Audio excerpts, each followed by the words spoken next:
Hello साथियों।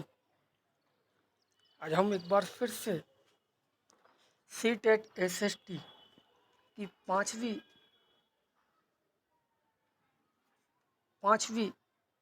Class लेकर आए हैं। अभी तक हमने इससे पहले इसकी 4 क्लासें कंप्लीट कराई हैं और अब इसकी पांचवी क्लास शुरू हो रही है। चलिए हम शुरू करते हैं। आलोचनात्मक चिंतन के विकास हेतु क्रियाकलाप। आलोचनात्मक चिंतन के विकास हेतु अनेक प्रकार के क्रियाकलाप कराए जाने चाहिए।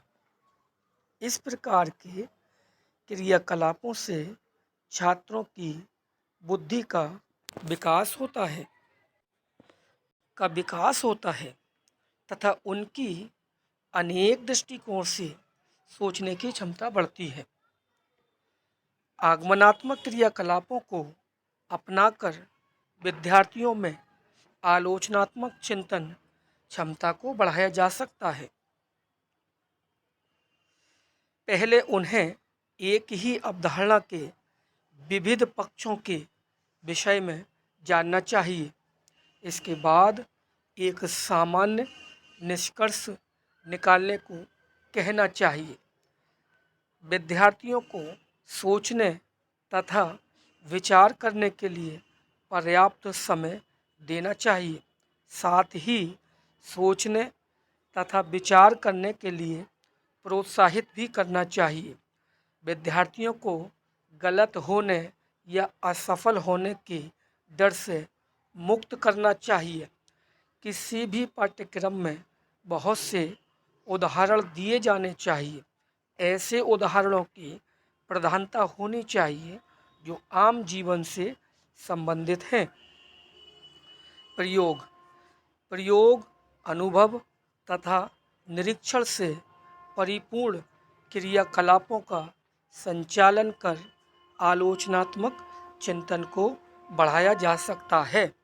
ऐसे कार्य दिए जाने चाहिए जो अनेक दृष्टिकोणों से संबंधित हों। समस्या समाधान के क्रियाकलाप से आलोचनात्मक क्षमता का विकास होता है। शिक्षा का स्वरूप सहभागी होना चाहिए तथा स्वतंत्र विचारों को भी महत्व दिया जाना चाहिए। विद्यार्थियों को चित्र, आंकड़ों तथा अन्य सांख्यिकीय तालिका को देखकर निष्कर्ष निकालने हेतु प्रोत्साहित करना चाहिए। उत्तरदायित्व बढ़ाकर छात्रों के व्यवहारिक ज्ञान को बढ़ाया जा सकता है। अतः क्रियाकलापों में उत्तरदायित्व वाले कार्यों को सौंपना बेहतर होगा। खुले उत्तर वाले प्रश्न करके आलोचनात्मक चिंतन को बढ़ाया जा सकता है। महिलाओं पर कार्य के दोगुने बोझ का क्या तात्पर्य है? विलूम का वर्गीकरण। चलिए देखते हैं विलूम का वर्गीकरण।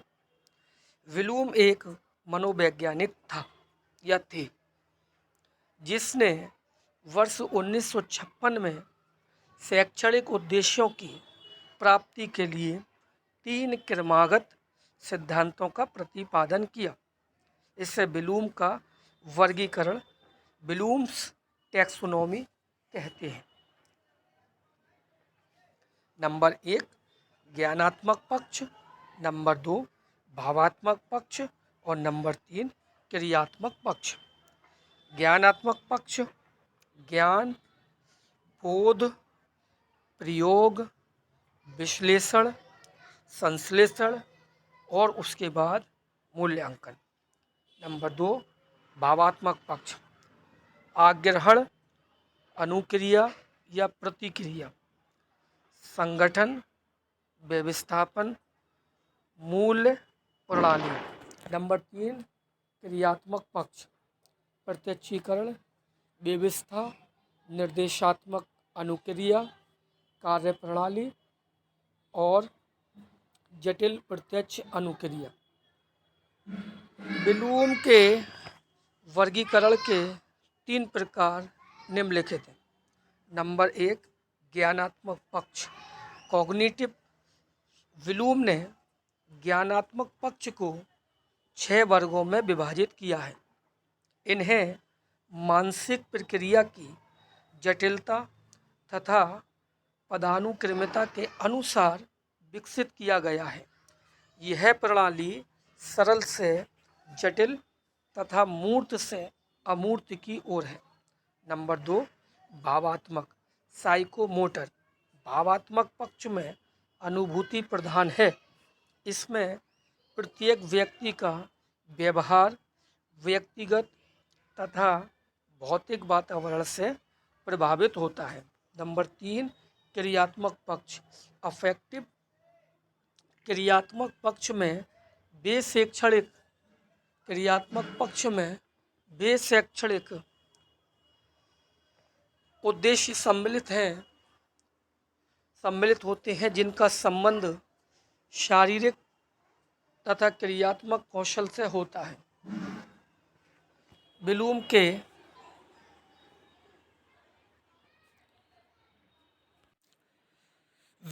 के वर्गीकरण में संशोधन। ब्लूम के वर्गीकरण को वर्ष 2001 में उसके शिष्य लॉरेन एंडरसन तथा डेविड कैथबोहल ने संशोधित किया। इसमें निम्न संशोधन किए।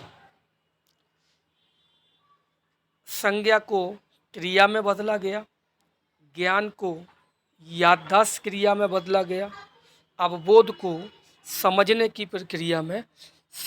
क्रिया में बदला गया, संश्लेषण को रचना क्रिया में बदला गया। संश्लेषण तथा मूल्यांकन का स्थान परस्पर बदल दिया गया है।